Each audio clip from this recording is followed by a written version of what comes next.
the executive director of the American Principals Project, Terry Schilling.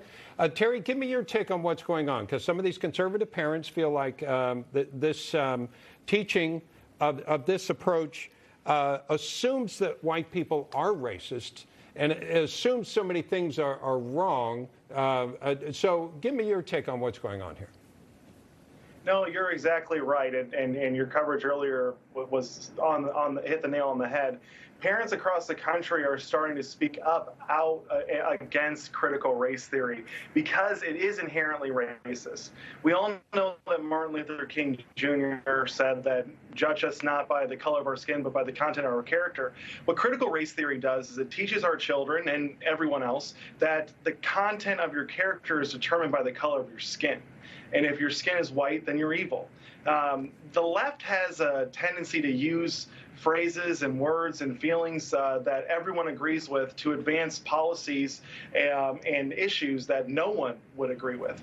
And that's what we're dealing with critical race theory and this entire Black Lives Matter movement.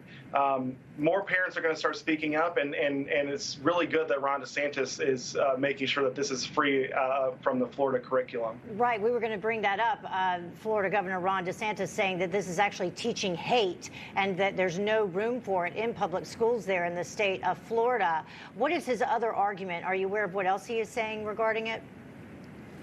No, essentially, I mean, it's a divisive curriculum at its heart. It teaches children at very early ages to be divided on the basis of race. If you're white, you're a bad person, you're inherently racist, and you don't like me. We all know that that's not true.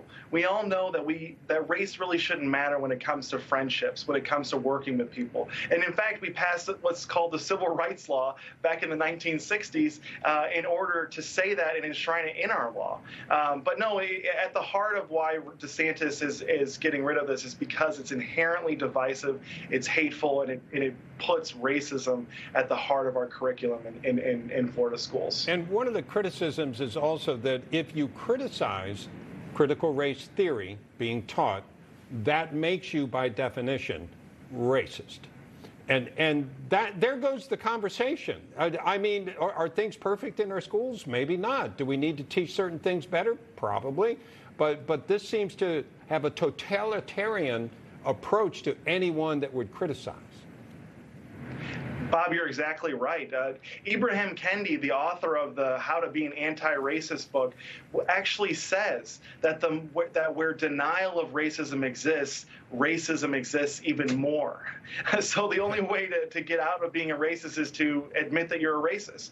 This is a totalitarian regime, which is why, as you pointed out earlier in the segment, that those teachers and school officials who are supposed to work for parents, right? They're supposed to help people out like me. They are attacking parents and trying to ruin their lives and their careers. It's absolutely insane, and more parents need to be speaking up about this. Yeah, the diversity and inclusion training through critical race theory is required if you work for the federal government in a lot of those positions. So this would be taking it a step further and making it a requirement for students in public schools, and I think that actually surprises some parents.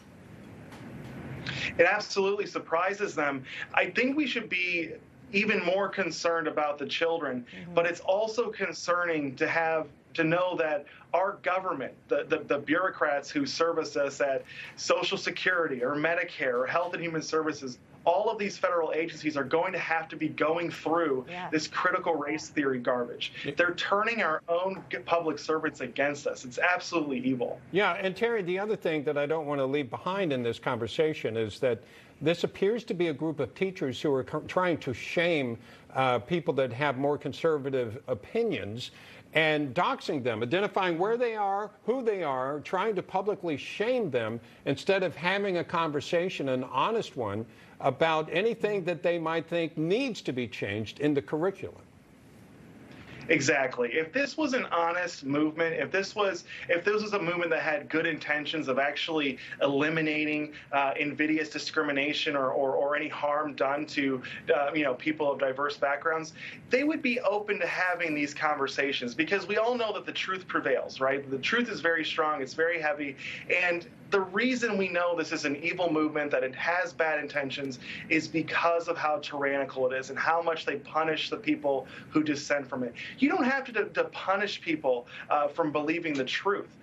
This is at the heart of it, and it really it's telling for why this is such a bad and evil movement. You shouldn't be threatened by the truth. If you feel like you have truth on your side, you could have the argument and make it and win it, ideally. So, Terry, thank you so much for sharing your thoughts on this. Terry Schilling.